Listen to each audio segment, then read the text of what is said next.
Yeah, okay, I call the house to order. It is my great privilege to welcome you all to the IIT PD 2017 Grand Finals. For finals outside government, we have the cross team from Hindu and Sri Venkateshwara College, comprising Anubhav Chakravarti from Hindu College, Taufiq Shugufan from Sri Venkateshwara College, and Nashra Rashid from Sri Venkateshwara College. Side opposition, we have a team popularly called Anubhav Cross, with Neil Mishra from Hindu College, Abhinav Tyagi from Hindu College, and Ishik Asil from Sri Venkateshwara College. Our panel for today is Arindrajit Basu from NUJS, Raghav Agarwal from IIT Delhi, Harun Naveed from IIT Delhi, Tanya Rizvi from Jesus and Mary College, and Shubhra Karan from Devi Shri Ram College. The motion for the day is this House proposes the following model for government formation in India. After parliamentary elections, the elected members of parliament will stand for election for the cabinet positions. The government will thereby be formed comprising of these elected cabinet members in a direct election by people. The Prime Minister will also be elected along with the remaining cabinet. I wish both the teams best of luck. I would like to invite the Prime Minister to open the debate. Here now. Go on. Guys, everyone in the audience, please don't clap too loudly because then we can't hear. If you want to do it, do silently. Please make sure you don't make any noise.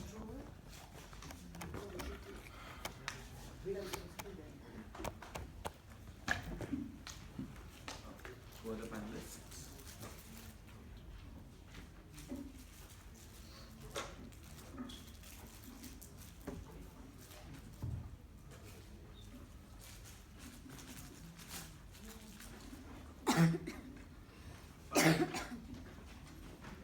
Are you guys ready?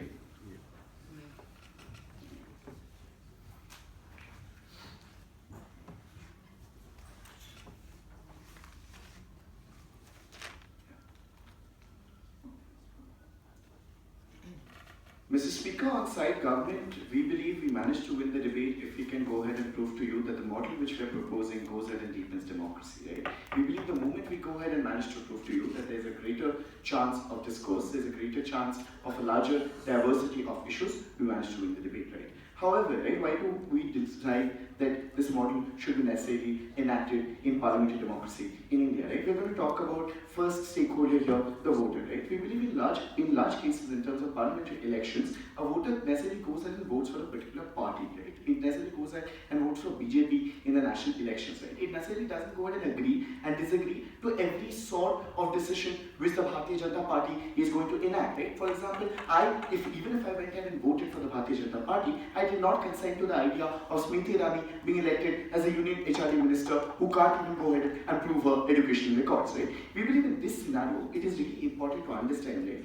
It goes ahead and assumes consent to a large extent, which we have a problem with. Because if I did not go ahead and agree to the idea of going ahead and voting for a particular minister in the cabinet, we believe it should not be assumed that I'm all right with that minister, right? Because the time period is still 5 years in which I can go ahead and keep a check on that party or that minister for starters, right? Which we believe is a very problematic issue which needs to be dealt with, because that's how autocratic parties generally get away with, right? However, in terms of second idea, right, why do we think there should be a diversity of issues and inclusiveness in general, right? We believe of two reasons. One, there should be individual space in a national agenda, right? And secondly, it increases the credibility of every single decision made, right? In terms of the first idea of individual space in a national agenda, we believe individual space is very important in national agenda because of the very fact that the individual represents a multiplicity of views, right? The moment the individual represents a multiplicity of views, it needs to be taken into account in a scenario where you have a larger goal, right? Because, for example, if there's a right-wing government in place, there also needs to be representation of the left-wing political minister, right? The moment you do not have representation of the left-wing political minister, the right-wing government can go ahead and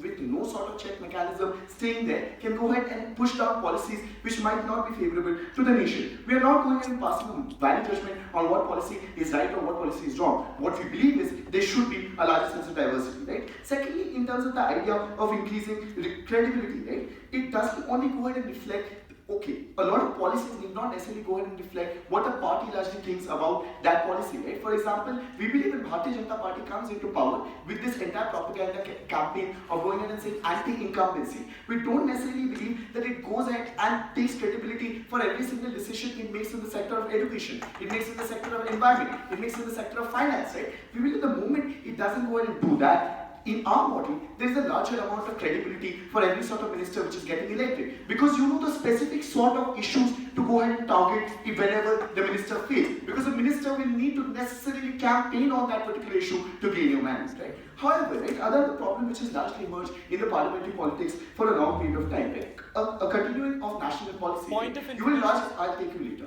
You will largely see in most of the governments a policy which has been enacted by the previous government has been dropped by the interim government. Because the interim government considers that any policy being launched by the previous government is blasphemous just because of the tag of the earlier government. We believe that's largely problematic because schemes such as NREGA are being considered that you should not go ahead and continue with NREGA, right? We believe that's a scheme which still should exist. The moment you go ahead and allow this sort of menace to exist in parliamentary politics, a national policy can never be enacted for a span of time. Why we believe national policies should be enacted over a period of time is largely because of the fact that a lot of policies can't produce tangible change within the space of 5 years. A lot of policies produces a tangible change within a space of 10 years or 15 years. And you need to give that policy that much amount of time period for that policy to flourish, right? In terms of that going ahead and giving you a better result, right? However, the second idea, in terms of party structures in parliamentary politics, we believe there's a lot of problem within the party structures as well. This can be quoted with a direct reference to the right now elected government in terms of Bharatiya Janata Party, right? There are two problems. One, if you're not really cozy with the upper lobbying group in a political party, you don't necessarily get the cabinet positions. Two examples, Mahesh Sharma, who was supposedly more deserving and qualified to become the civil aviation minister, did not get the post because he had major doctrinal differences with Narendra Modi. Second example, Sanjeev Palia, who was also deserving to go ahead and get the post of MOS in agriculture, need not necessarily get just because he wasn't cozying up to Modi. Another rampant example is Sushma Swaraj, who had stringent opposition to Narendra Modi's lot of policies, and she got pushed down the MOS external affairs, and Modi doesn't let her function with complete autonomy. Right? We believe in this scenario, it should not be imperative for a cabinet minister to cozy up to the higher ranks within a political party because that allows for an autocratic party structure to perform. Right? In terms of second idea, second harm, right? We believe young and capable leaders can never emerge in this scenario. Largely because of the fact that the party is always pushes this down the throat of the young leaders that look, you do not enjoy a political mandate. However, that political mandate is never tested. The reason Jyotiraditya Sindhya and Sachin Pilot can never become the face of Congress until unless Rahul Gandhi is replaced because of this fact that regardless of whatever work they do in the constituency, Sachin Pilot for that example, he has worked a lot in the constituency of Rajasthan, but he can never become the face of the party because party assumes that there are certain popular leaders. Unless you're going ahead and having a pro-coalition with the popular leaders, you can never receive the electoral mandate, which you believe is largely assumed in this scenario, right? Because it isn't necessarily true unless you give it a test of the ballot, right? However, right, in terms of going ahead and saying why we think this idea, the only case which is going to come from side opposition is that there is going to be a stall gate. We don't think policy decisions will be taken up, right? To that we have two responses, right? First of all, we don't think compromise is a dirty word. It has been repeated in the Indian politics that compromise is a dirty word. We do not believe compromise is a dirty word, right? Because of two reasons. One, the moment a decision or a policy fails in the central government, you have the blame on everyone, right? And not necessarily on a political party. The moment you have that, everyone assumes a collective responsibility for that policy failing, right? Secondly, in terms of accountability, right? We believe when a decision is reached after a consensus, after deliberation, after discussion, that decision has a lot of amount of accountability because there's just not one stakeholder, there are diverse stakeholders which go ahead and become a part of the decision. Before I move on, your point of information. Sir, are you okay with having referendums on every major bill that is there in the parliament? See, when Abraham Lincoln said that we the people, by the people, for the people, the idea was to move as close as possible to this reality, to this euphemism, right? We believe in this scenario, in this model, we can neglect any sort of harm which can come about in a direct referendum for every single political issue, right? Because this at least has an elected representative going in and taking the decision. If your prerogative is, if you want to go ahead and hold direct election referendum, you cannot because there are a lot of costs involved. However, in this scenario, we don't really believe the costs are there, right? However, the last issue I'm going to talk about, in terms of crowding of issues.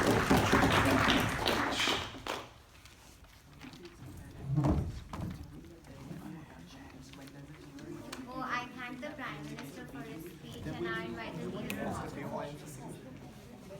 You didn't Teams, Yeah, I get it. Fair enough. from now on you can look at Sakant, he'll give you the minute wave or whatever you want. He's the time.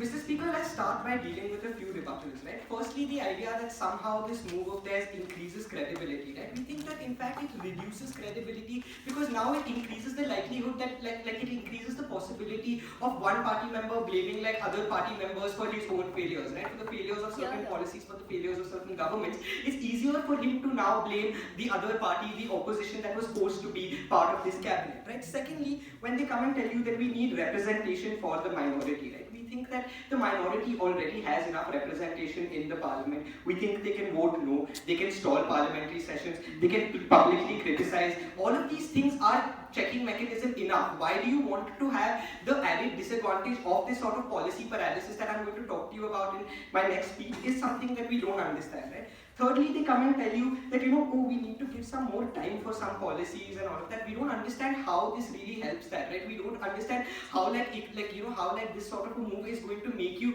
make Narega have 10 years to succeed instead of only 5. Because there can still be changes. It's not like that policy will be agreed on by the BJP just because the Congress did it, right? And then they come and tell you that, oh look, people shouldn't be forced to cozy up to seniors in the party. People shouldn't be forced to cozy up to kiss ass for seniors in order to get higher positions, etc. We think that considering these people still need to be nominated by members of the party, considering they still need someone to nominate them, they still need to cozy up to these senior members because these senior members control the sort of political discourse that goes on within the party, right? And therefore we think that the senior members already have enough control over these these individuals, and we don't see why this harm is being mitigated, right? Thirdly, they come and tell you, lastly, they come and tell you that look, compromise isn't bad, right? And this leads me very beautifully to my constructives.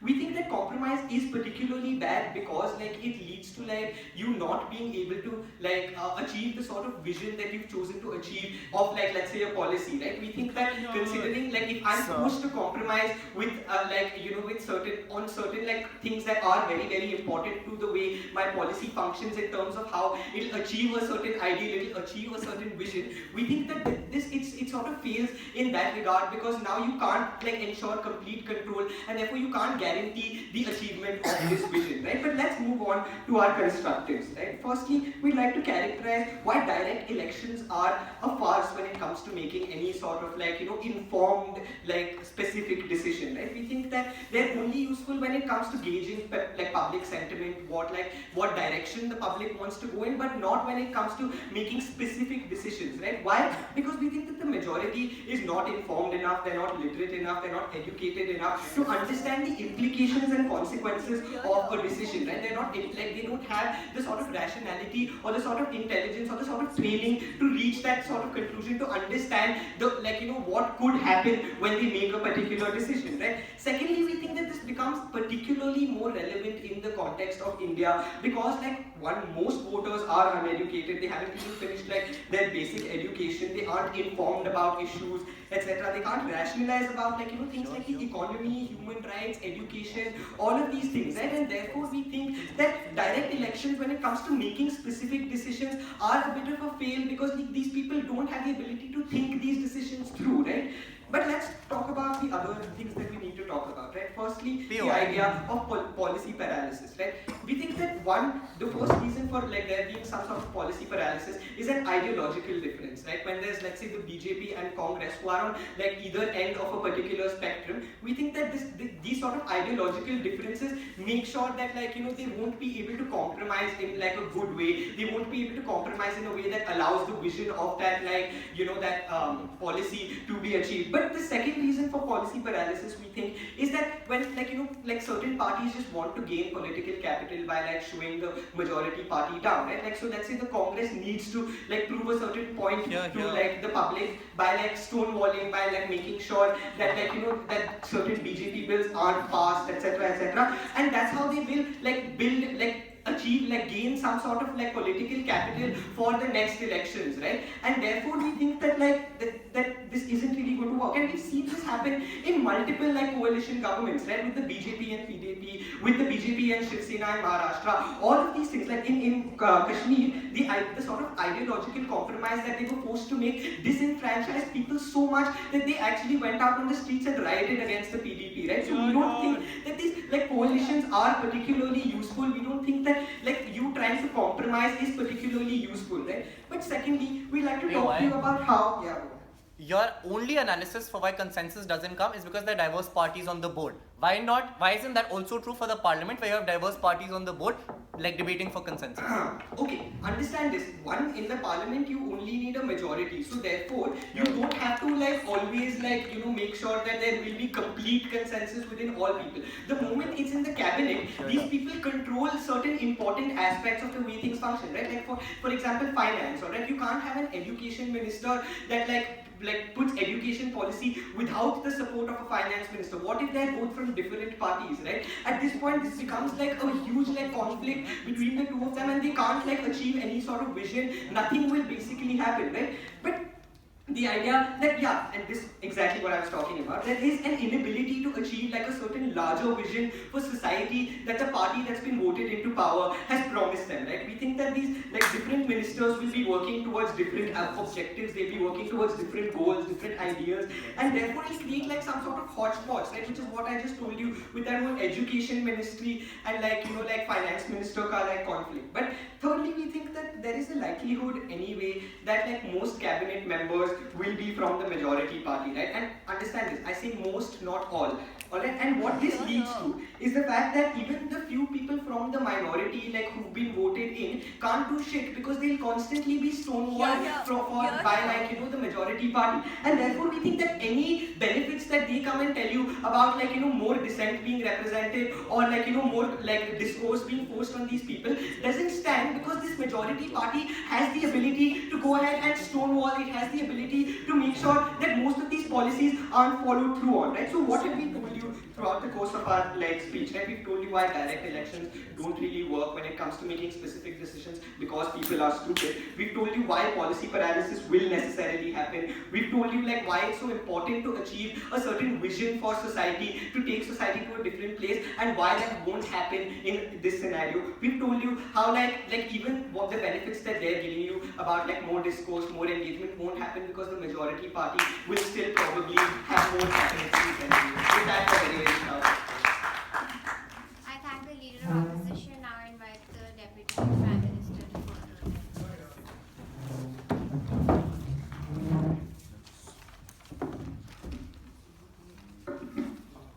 Am I audible? Like, I'm here. Yeah. Be more comfortable if I can speak like this. Can you give me the water? Sure. Sorry.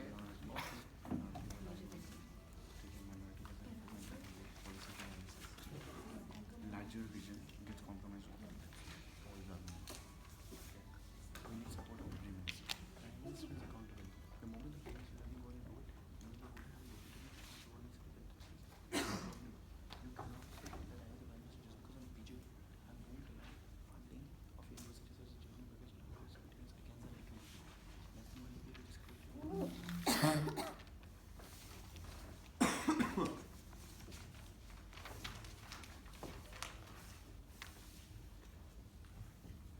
The biggest question in this debate, and I want to innovate, is how much representation is important within a democracy.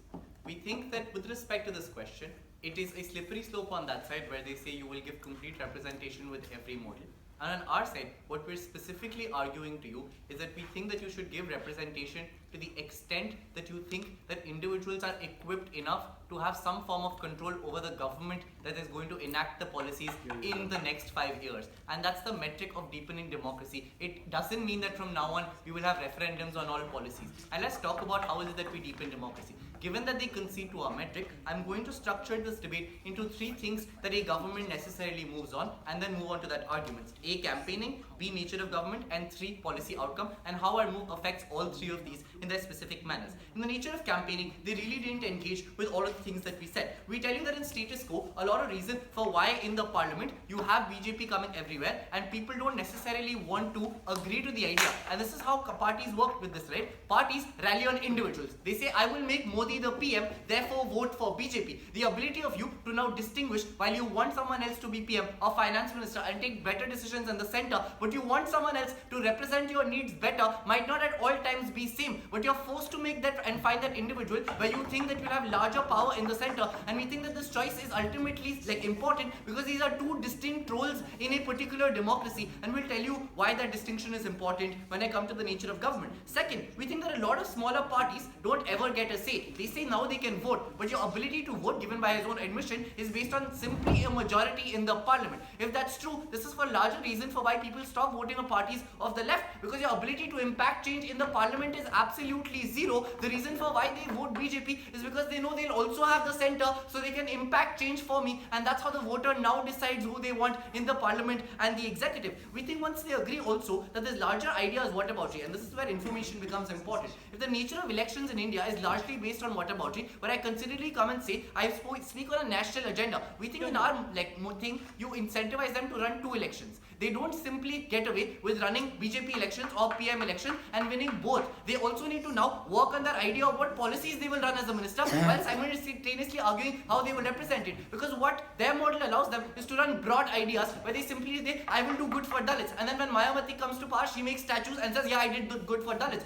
Your ability to now push them to make their manifestos more about the policy that they will engage in as a finance minister, as an education minister, to now make that decision in the first place of whether you want them elected is something that this affords you an opportunity to do, to be able to see the change that this will come. The third idea, we tell you that larger reason for why you want a particular leader is also this idea of them being credible enough to make the decision on that center, which is why your ability to now, like in their model, make Shah Rukh Khan like a minister is extremely easy, while I might not want him simply because that assumed sense of consent that I've put BJP there and therefore BJP will like this person, which is why we tell you that that sense of credibility specifically in India is in these entrenched party structures where you continuously have bureaucracy, and these old leaders who serve too much for BJP are the ones who continuously become like these members, which is why you also have trading. I'll give you 3 constituencies but I want to become energy minister, which is why we tell you that you discourage these practices where you allow that policy to be disengaged from the politics in the first place, which is where this idea of the senior that they're saying is a lie. You don't need to nominate in this model, so don't let them get away with you still need to cozy up to the senior. They're lying to you. But let's talk about the nature of government. We think in status quo the credibility is largely not representative because you have a first past the post system.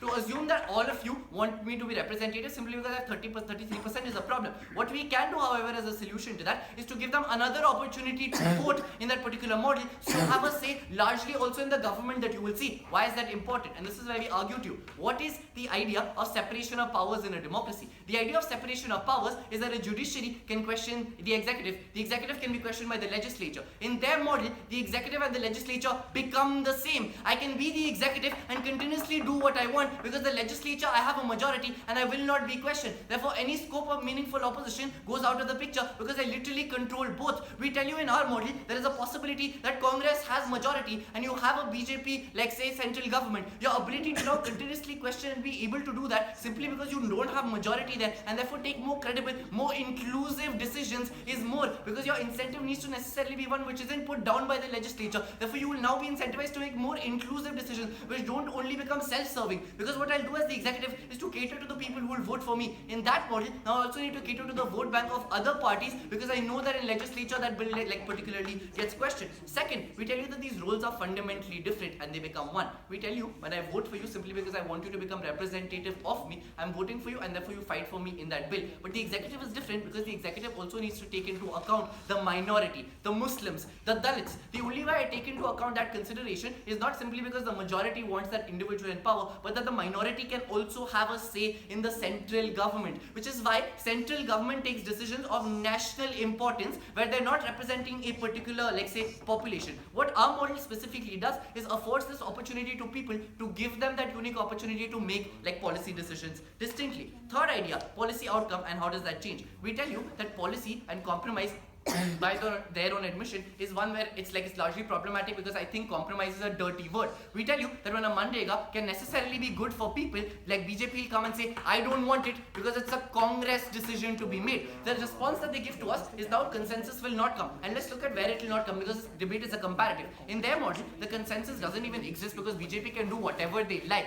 The only idea of meaningful opposition just continuously becomes blaming them and then replacing them with a full Congress, because now you give them the opportunity to simply say BJP was bad. In our model, that consensus is pushed because the executive is particularly different in this way. When they say most ministers will be that, in the executive you don't have a vote, which means the cabinet was bad. The cabinet ministers weren't able to do what they had to in their power. Even if the education minister and the finance minister have a fight, the perception of that for the people to be able to assess that the idea of prime minister telling me to saffronize education and I refute that is a comparative that I can now engage people in, and therefore people can vote more smartly in the next election, because in their model, BJP can literally get away with anything because all ministers on that panel are BJPs, and that's the comparative you need to judge this debate on. Second, they say, listen, there's a larger problem because we think meaningful opposition in terms of compromise can't be judged. There's a larger blame game. We tell you that the sense of obstruction doesn't come when this obstruction is based on my success and your success, which is why alliances become important, because an alliance issues a larger sense of credibility when Congress and BJP take a decision together. They refute that by saying we won't take that decision. But in the absence of that, you simply have a BJP appointing anyone, doing anything that they like. We think our model, therefore, deepens democracy. Proud to propose. I thank the Deputy Prime Minister. I now invite the Deputy Leader of Opposition to further side opposition.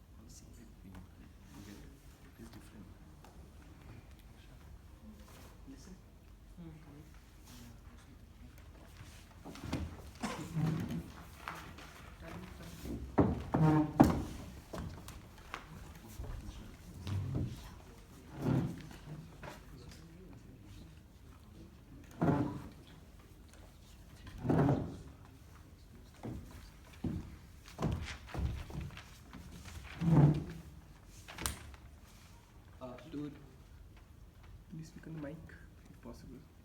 No, I prefer this. Okay, that's if fine. I'm audible. Yeah.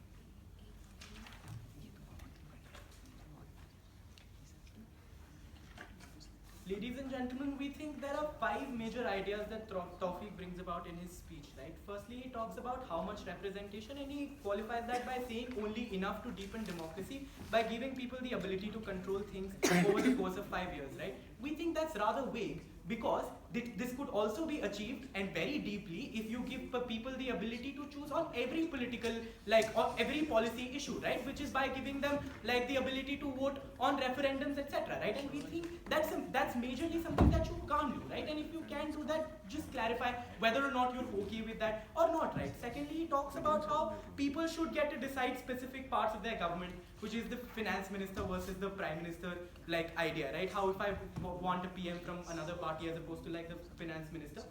We believe that people are not rational enough to understand this and make this decision based on things that they know about these various people, right? And we think information is only available to these political parties wherein these people are coming to represent, right? On a secondary level, right, we believe that this furthers politics based on cult figures, right? And what do we mean by that? Because there are people who enjoy popularity in specific geographical areas, which is their constituencies, but not nationally, right? Therefore, for them to argue that somebody like Suresh Prabhu will still get voted as the railway minister is extremely impossible, because he doesn't enjoy like a national support as opposed to other ministers who have been able to develop this personality cult around them can do that, right? And fourthly, they talk about how there is there will be greater cooperation between executive and legislature because they're from the same party, etc., right? We don't see there existing any incentive for these people belonging to various different political parties to come ahead and work with each other, right? Because they have no incentive to cooperate with each other,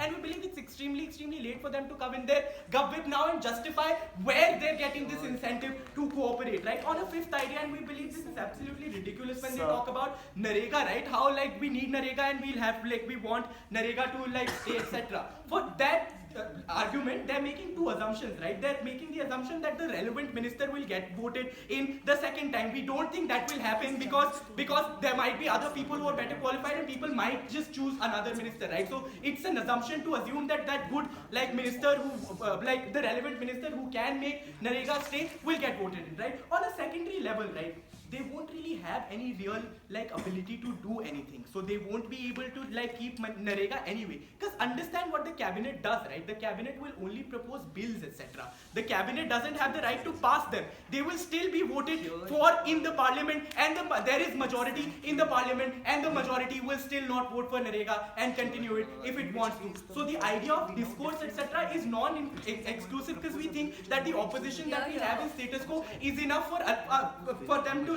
have these discussions, etc. And we think that also allows for specific other things to happen, which we think are extremely important on our side of the house, right? There are 4 reasons why we have a parliamentary system, and this is extremely important. Cabinets work in tandem with each other, right? What do we mean by this, right? Railway ministry works in tandem with finance, HR ministry works in tandem with health, right? For them to argue that these are absolutely isolated spheres, it's fairly late now, and we don't think they can argue this because they're intrinsically linked to each other, right? On a secondary level, cabinet ministers specialize in certain areas, and that information is available only to the party. And examples of this are people who got voted into the cabinet this time and have proven to be extremely effective, although nobody knew about them before they got voted in, right? On a third idea, MPs are voted in from constituencies based on geography. Therefore, people who are not popular nationally are at a disadvantage at all times, and we believe that's an essential harm. On the fourth point, we believe that the reason you have cabinets is to focus,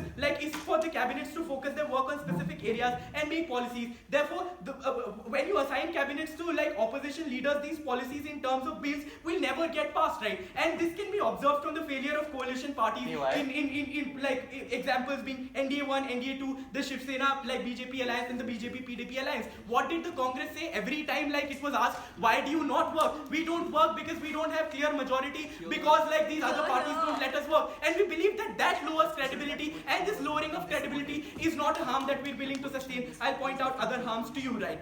Gives justification to parties in power in answering to people, lowering accountability, as the party in majority can use this as an excuse for not being able to do things that they're supposed to do, right? The secondary, the ruling party makes certain promises to people, and this often is in the form of broad visions, and this broad vision is on multiple fronts, right? For example, Achhe Din Aane Wale Hain. This hinders this vision because they don't control all of these departments, where therefore every time BJP is questioned, they go ahead and say, oh, we would have done Achhe Din for you, but we don't have the finance ministry with us, right? It also makes people who don't know exactly how the ruling party intended to achieve this vision responsible for electing people who are going to do basically go ahead and do this job, right? We don't think people understand the vision and the way that these mechanisms would have worked in achieving these goals, etc., right? Sometimes unpopular ministers make great cabinet holders, right? The example for this is Suresh Prabhu and the railway ministry, right? And we think it's an essential harm because these leaders, understand these elections will be on a national level,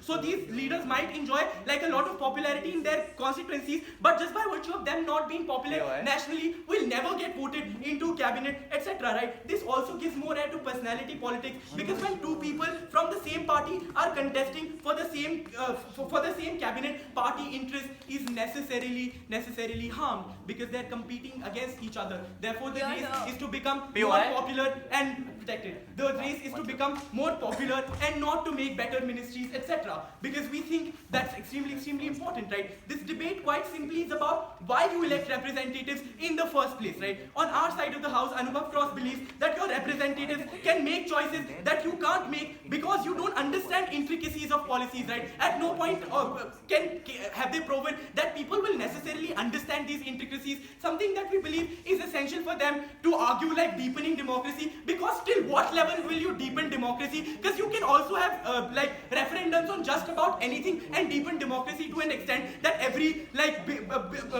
every policy can be voted on, right? On our side of the house, we told you, on their side of the house, they've done two things, right? They've just used a vague phrase which is saying we'll deepen democracy. On secondary levels, they've given us examples of like Abraham Lincoln in response to like POIs about whether or not you will have voting on just about any policy issue, etc. Right? With which we think we're winning this debate on a clear margin, because we believe that there is reason existing for parliamentary system to exist in the way that it is existing right now, and it was made with a lot of thought, and this lot of thought was put in just because these people also want to. I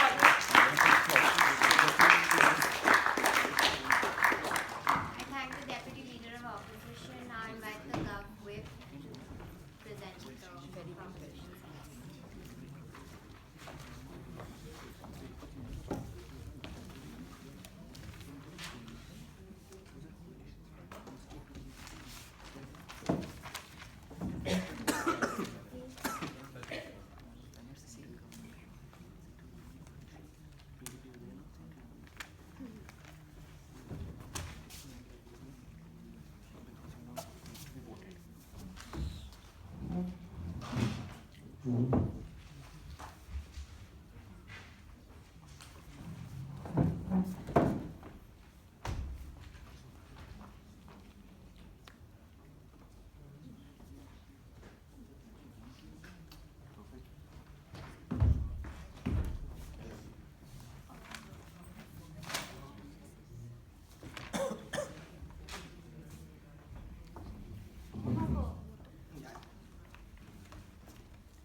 Ladies and gentlemen, all the harms that stem from this side of the house necessarily is in the idea that let's not have this move because the leader necessarily will not be elected.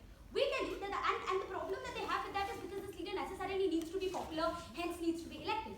Three harms that they go ahead and point out in our move. They tell you people are necessarily illiterate, so they necessarily don't understand politics, and let's not have people go ahead and be a part of the process. We challenge that on the idea that the basis of democracy necessarily is, and it bases its idea on the rationale of people. By that very logic of people being illiterate, how do people understand Modi's policies in the very first place and put him to power in the very first place? So you're going ahead and challenging the idea of election. Secondly, they go ahead and say somehow like the idea of how there is a change of policy which is problematic. There is one vision that necessarily a party has, and it is something that is curbed. We tell you that the idea of this entire vision is something that we have a problem with, because this vision is not consistent when they get into power. For example, Modi went ahead and came into power with the idea of I will go ahead and have development, but what he has ended up doing is I will change history books, I will not give funding to JNU, I will go ahead and make a mandir out of some place, and I will go ahead and not give any importance to the idea of Aurangzeb and our history should be respected. So the idea is that there is a change in the idea of vision that they necessarily have talked to you about. When we told you that the idea of vision change happens, the question that becomes in this debate then is that where is that you can go ahead and have a popular mandate, and whether populism is something that is bad, which is something the only problem that comes from this side of the house.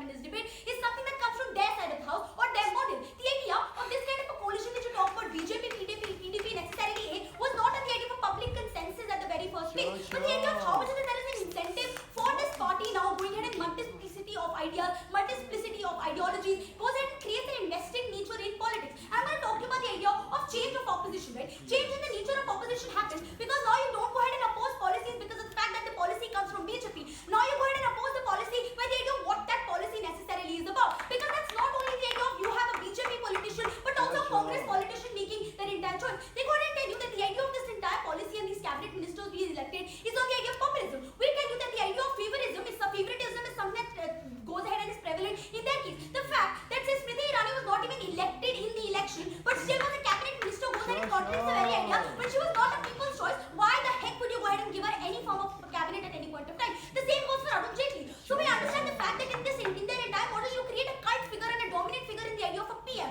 which we have a problem with too. The fact that at this point of time, you now need to go ahead and pander to the ideology of the PM, and the minute you don't go ahead and do it, you are changed in rank. The way in which Modi necessarily is working is not by going ahead and saying, listen, you are the minister, you will always be a minister. He goes ahead and says that the minute you disagree with me is that I'm going to throw you. So going ahead and thrashing the ideology of differential ideas within a particular party. But the idea of how you go ahead and force the government to necessarily not have and go ahead and engage in form of inclusive policy. The fact that we go ahead and agree that there is a vote that will happen in the parliament, but the fact that I understand that the policy that I'm sending through needs to be voted into, say, action, I go ahead and make a more inclusive policy which will accommodate all sections. Because I understand there is a majority that exists in the house that I'm necessarily placing my policy to. What is it that happens in their case? In their case, you necessarily have the idea of a cult figure which goes ahead and controls both houses of the parliament, which we have a problem too. You don't go ahead and just say control the legislature, but also the executive. In our, you go ahead and control the idea, and the control is broken by the idea of a people consensus. What is the problem with people consensus that they have?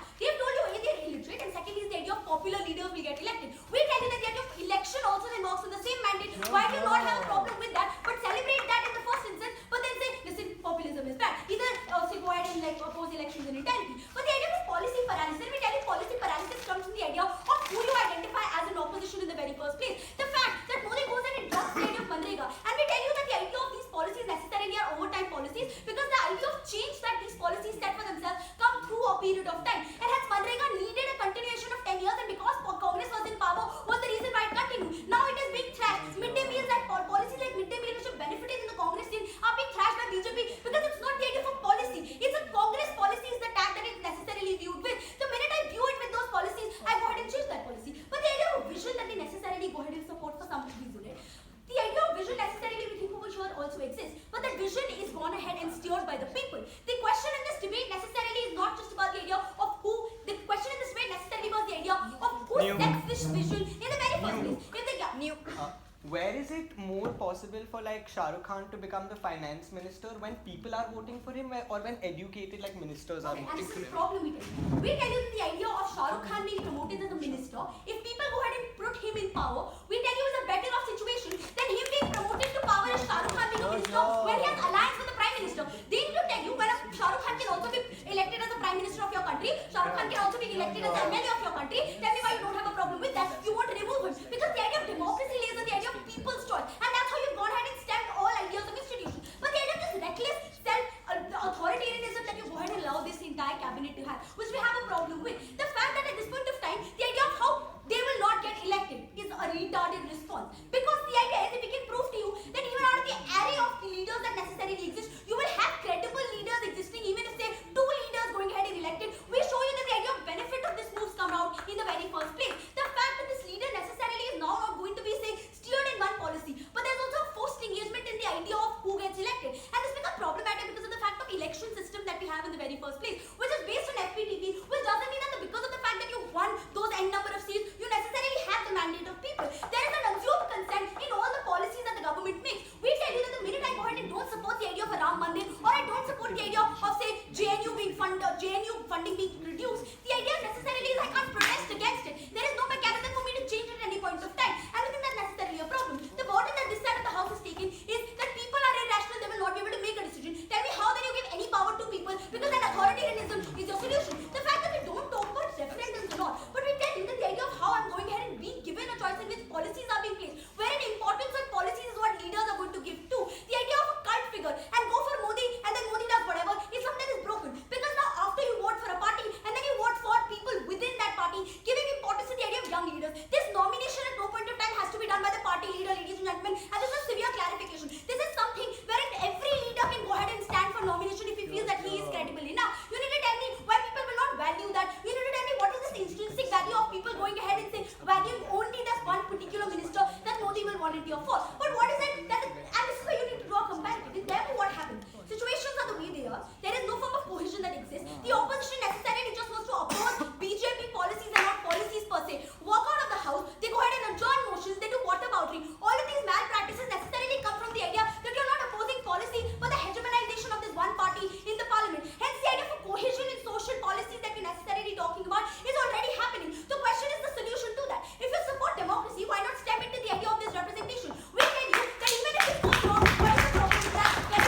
Oh no.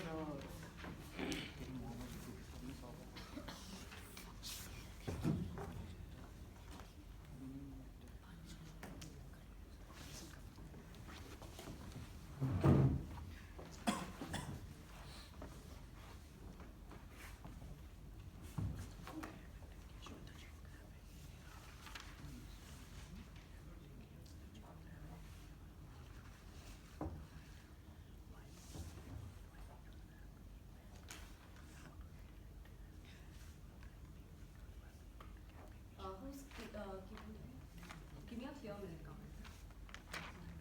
We think direct elections are enough to gauge public sentiment, while not enough to gauge like information, like certain you know who gets to be voted into power because of what kind of policies they take, right?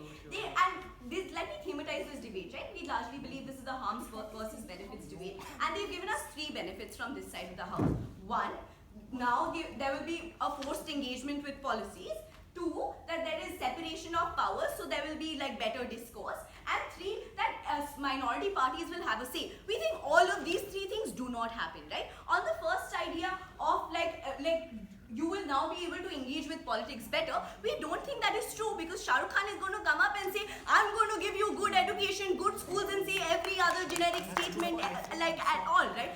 And we think that is what, and we think that's inexclusive of every move, right? So in that case, we think that engagement with policies is not going to happen, because the politics of rhetoric will continue even to this regard, right? But secondly, on the idea of separation of powers, right? They think that executive, legislature, separate, except what have we told you since first speech, right? The cabinet is also going to have a hegemony of BJP in that space, right? So it's not going to be, this cabinet is going to be a new space of dialogue and discourse, but there's going to be one poor Congress leader who wants to make his voice felt, but guess what? He can't, because the majority is still BJP.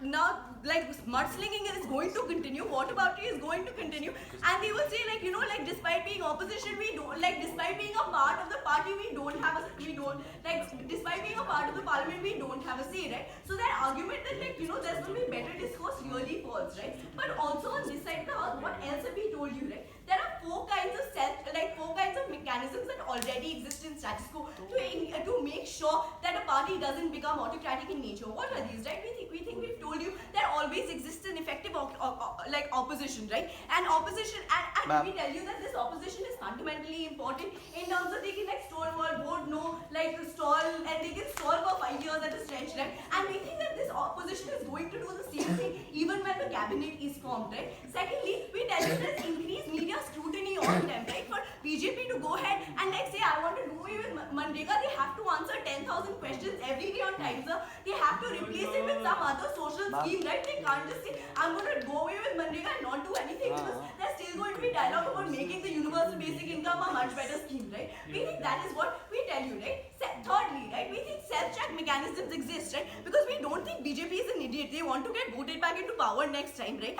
So we don't think they have an incentive to fuck up policies in the first place, right? So we think these 3 mechanisms that exist in status quo are enough to make sure that separation of powers and deepening of democracy happens, right? But thirdly, right, minorities will get a say, and this is what we've asked you since first speech, right? Yeah. In your model, you say people can make decisions. In ours, those decisions get blocked. But if those decisions are not inclusive and therefore bad decisions, why should they be allowed in a democracy? Thank you so much, right? And exactly what I was coming to, right?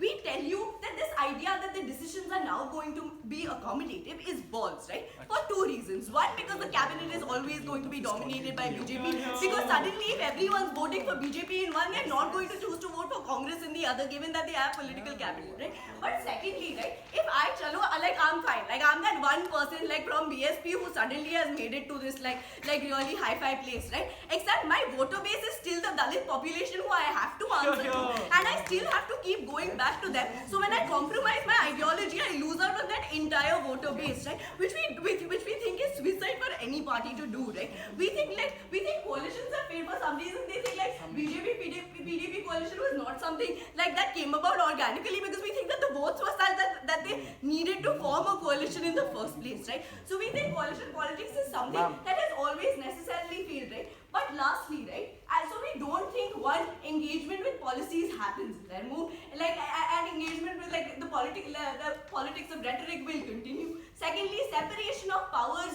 is something that happens much better in our case, and like we think like there is always an incentive for a party to perpetuate their hegemony, to perpetuate their power, and we think that that will like that itself acts as a huge self-check mechanism in the first place. And lastly, the idea of more accommodative policies being formed also falls, right? What do we have on this side of the house that hasn't been rebutted yet? The idea of policy paralysis, because they also acknowledge there needs to be a compromise, and the nature of compromise needs to be massively huge. Right? We don't understand like why this compromise will happen. Right? We think policy paralysis is something that all NDA regimes have seen from time and again. Or like the reason the BJP-PDP alliance failed is because of this policy paralysis that happens. Because no effective, not at all, right? Because no effective decision can be taken when you have people, one wanting to raise taxes, other wanting to reduce taxes, right? We think it comes to a deadlock. You know what happens there? Mudslinging and Times Now shows, right? And we think Arnab Goswami is what like the parliament is going to become, right? And we think that's absolutely ridiculous, right? We don't think they have any need to engage with each other, right? But what does it also do furthermore, right? At least right now winning the majority party has some credibility, right? You're still going to hold your MPs and your MLAs responsible in your local community, your panchayats responsible. At least these credibilities like still happen, right? You still hold Modi accountable. You want him to come back, or you don't want him to come back, right? So that continues. Except now Modi can say, वो कांग्रेस जो आया था ना, वो party वो finance ministry ले गया, अब मैं कुछ नहीं कर सकता, तुम अच्छे दिन देख ही नहीं पाओगे. And you think that like सच बात है यार, अच्छे दिन तो ये कांग्रेस ले गया. And which point we tell you that it absorbs the ruling party of the prerogative of going ahead and carrying forward any policy in the first place, because now they can just say it was the opposition, right? But lastly, right, we think politics is always a consequence of ideology, something that we've argued to you from first speech, right? We think that the nature of politics should be dictated by your like identities, your ethnicities, and like we think thus like every identity needs like separate, like, which is why you have affirmative action for some and you don't for the other, right? We think there exist differences in ideology in people, which is why this is reflected in the party system, and these differences are irreconcilable differences, right? At which point like the majority like gets a say, right? What do we tell you then? Oh, like last, very important, right? They say like now to lobbying hoga hi nahi, and like young and capable leaders don't have the political capital to come into power. Two, like nomination always happens. So in a party, everyone else wants to suck up to like the head, like the party leader. You poor person don't, like still go like get who's winning.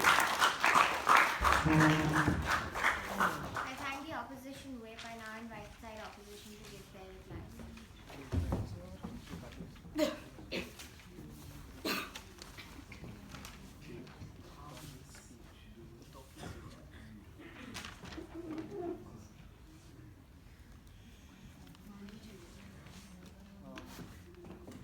Water.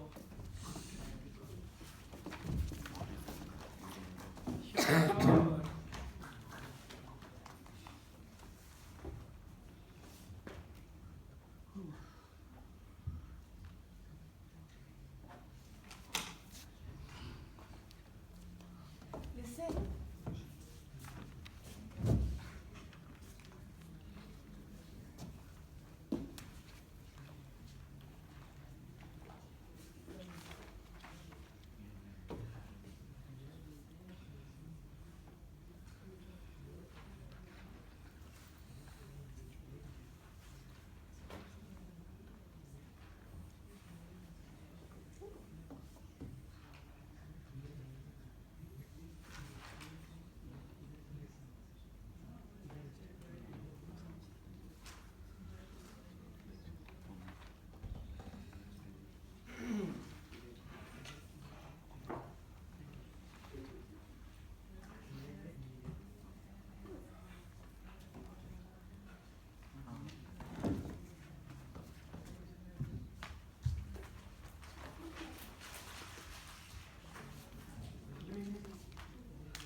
Madam Speaker, three burdens that they failed to prove in this debate, right? Firstly, they had to prove to us that these parties somehow have some sort of incentive to cooperate and compromise with each other, right? Considering we've already told you why they don't have any incentive to, because they gain more political capital from not engaging constructively, etc., etc. We don't think that they've managed to prove that these parties have any incentive to cooperate, right? Considering they haven't proven that these parties have an incentive to cooperate, any like argumentation that they've given you about like, you know, forced engagement and engagement happening at all doesn't stand, because they haven't told you why this engagement is going to be constructive and not just like random stonewalling, right?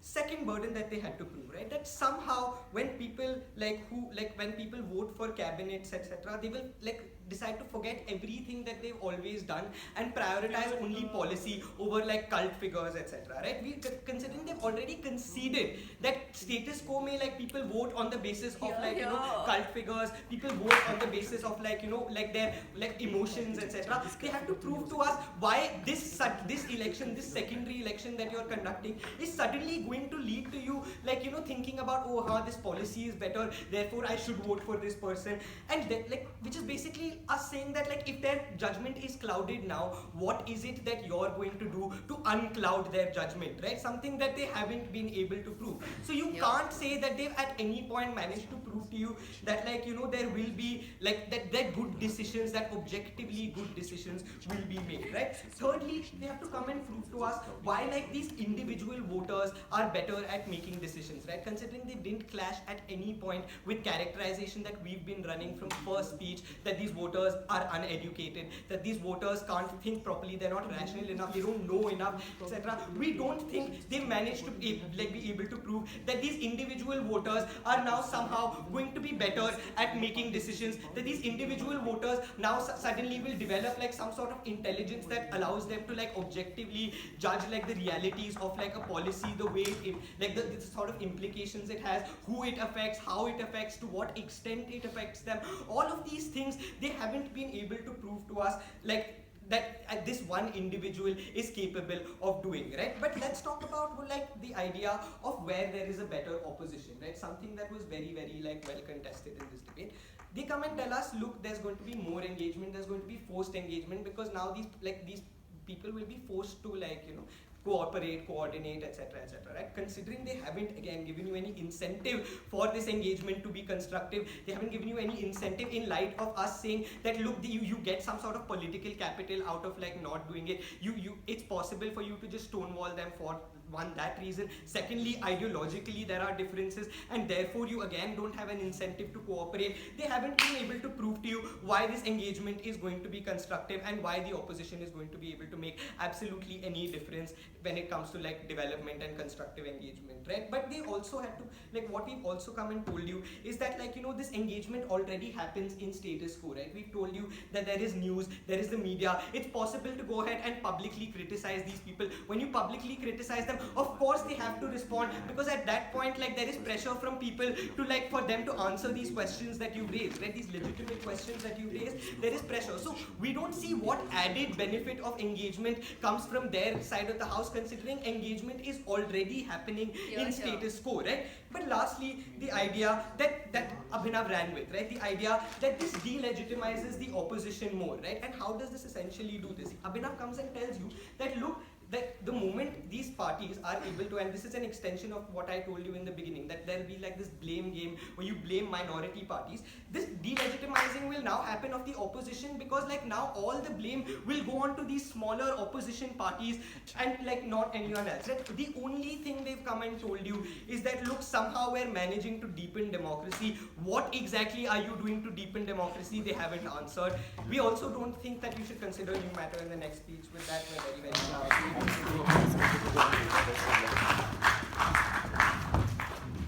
now invite the Gov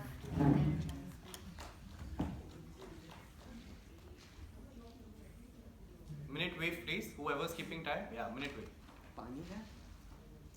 Can I begin? Oh, I have some here. Sorry.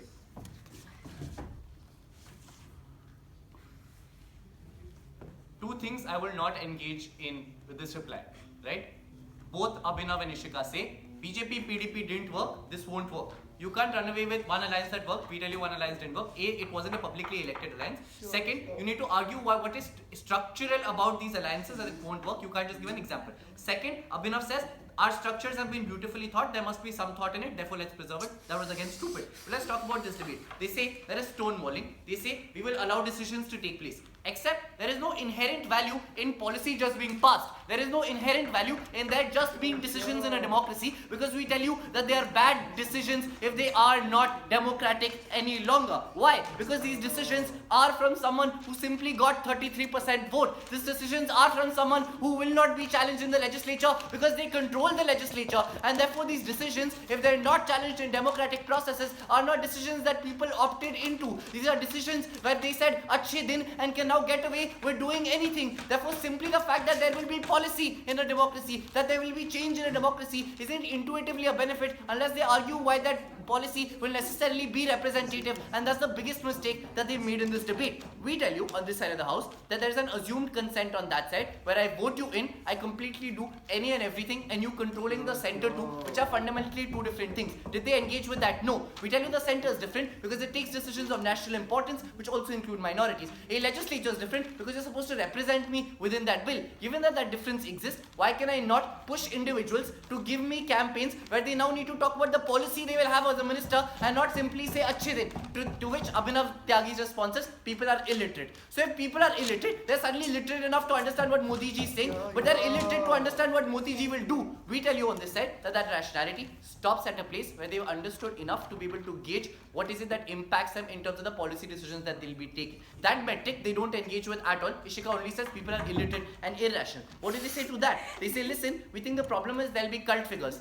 A, in your model, cult figures get you both the legislature and the executive. In our model, you need to separately go fight it out and win that election. Second, there exists no check and balance mechanism. On their side, they're saying no compromise. But BJP can now literally run away with doing anything on that executive panel because the legislature just can't question them. In our model, the idea is this. If they're saying you will propose a bill, what is this incentive? We say it from speech one. There is an incentive because they're saying you're supposed to propose this bill to the legislature. You know, and this is what they agree to, that parties want to be voted in, which means they want policy to pass. If that were true in this debate, then I am going to propose a bill which is more inclusive because it will get not passed from the legislature, the point at which it's not. And that's the incentive that these parties have, because they say what will happen now is there's a blame game. There's a blame game in their comparative too, except the blame game is worse because there's no incentive for me to have meaningful opposition. I say they have the legislature, they have the executive, and now I can ride on BJP being bad and win the election. In our model, there's dual liability because then it comes out. The PM told me to saffronize education. I said no, the voter can make that assessment of who was wrong and not vote them back in. To which their responses to all of these problems, don't vote them in the next 5 years, after 5 years. Except we tell you, if there's a problem that you can already mitigate while ensuring that that's happening in the electoral term, your response can't be next election mein change kar dena. That's what we can say too. Third idea, they say, listen, we think there is a broader vision and we should be allowed to be able to fulfill this broader vision. We think that that broader vision, given that we require legitimate leaders to do so, we think that there's a sense of qualification that should come there. They say Shah Rukh Khan will become, except Shah Rukh Khan will now have to be an MP, Shah Rukh Khan will therefore then now be elected by the people. In fact, Shah Rukh Khan is more literate than Smriti Irani, but that's a joke. Second, in their model, Shah Rukh Khan can just become Minister of Petrol because he's friends with Modi. Therefore, we think that all of their ideas of popularity, of fame are not popularity. They're popular mandate that you require in a democracy to be able to elect it because you're representing their people. You can't buy a joke on that side. Of course, it's well thought, but we think we're proud to propose. Thank you.